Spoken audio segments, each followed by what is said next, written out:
तो राजधानी दिल्ली में एक बार फिर जी दिल्ली एनसीआर हरियाणा की खबर का बड़ा असर हुआ है। दरअसल द्वारका के मधु विहार में करोड़ों रुपए की लागत से निर्मित फुटओवर ब्रिज आखिरकार अपनी उपयोगिता सिद्ध करने की तरफ बढ़ा है। दरअसल जी दिल्ली एनसीआर हरियाणा पर खबर दिखाए जाने के बाद काफी समय से खराब पड़ी ओवरब्रिज की लिफ्ट को ठीक कर दिया गया है। राजधानी दिल्ली में एक बार फिर आपके अपने पसंदीदा चैनल जी दिल्ली एनसीआर हरियाणा की खबर का बड़ा असर हुआ है। दरअसल द्वारका के मधु विहार में करोड़ों रुपए की लागत से निर्मित फुटओवर ब्रिज आखिरकार अपनी उपयोगिता सिद्ध करने की ओर आगे बढ़ा है। दरअसल जी दिल्ली एनसीआर हरियाणा लगातार पब्लिक से जुड़े इश्यूज को प्रमुखता से दिखाता रहा है। हमारे चैनल द्वारा उठाए गए मुद्दे और दिखाई गई ग्राउंड रिपोर्ट का असर ये हुआ कि सालों से बंद पड़ी लिफ्ट को आखिरकार चालू कर दिया गया है। यहाँ का जो फुटओवर ब्रिज है वो 3 साल पहले बना था, लेकिन इसकी जो लिफ्ट है वो 3 साल से खराब थी। जिस दिन उद्घाटन हुआ था उस दिन तो लिफ्ट चली थी, लेकिन उसके बाद लगातार खराब थी और उसके बाद इस खबर को जी मीडिया ने चलाया। अब ये लिफ्ट चालू हो गई है, प्रशासन की आंख खुल गई है। वहीं मधु विहार क्षेत्र के वरिष्ठ नागरिक, दिव्यांगजनों और छोटे बच्चों के लिए ये बड़ी राहत की खबर है। स्थानीय निवासियों ने जी दिल्ली एनसीआर हरियाणा का आभार व्यक्त किया है।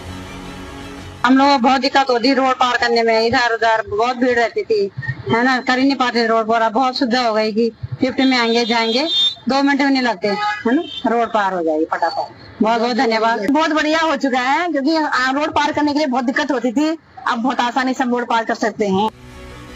RWA के प्रधान रणबीर सिंह सोलंकी ने लगातार अधिकारियों से इस समस्या के समाधान की मांग की थी और DDA के मुख्य अभियंता से कई बार शिकायत भी की, लेकिन समस्या का समाधान नहीं हो सका था। जिसके बाद जी दिल्ली एनसीआर हरियाणा ने इस खबर को प्रमुखता से चलाया, जिसका असर ये हुआ कि अब लिफ्ट फिर से शुरू हो गई है।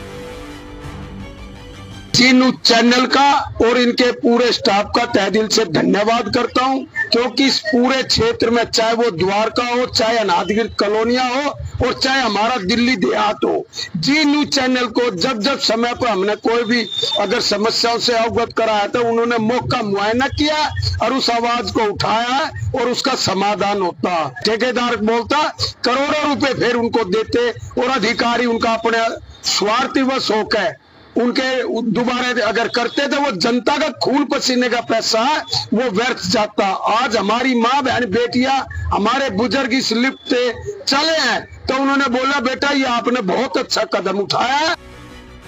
गौरतलब है कि जब से ये फुटओवर ब्रिज बनकर तैयार हुआ था उसके कुछ ही समय बाद लिफ्ट ने काम करना बंद कर दिया था, जिसके बाद सालों तक लिफ्ट खराब पड़ी रही। कई बार अधिकारियों से इसकी शिकायत की गई, लेकिन किसी ने समस्या का समाधान नहीं कराया। ऐसे में जी दिल्ली एनसीआर हरियाणा ने जनहित से जुड़ी खबर को प्रमुखता से दिखाया, जिसका अब बड़ा असर भी हुआ है। जी मीडिया की खबर दिखाने के बाद असर हुआ है, प्रशासन की आंख खुली है और अब ये लिफ्ट चालू हो गई है। दिल्ली से चंद्र सिंह रिपोर्ट, जी मीडिया।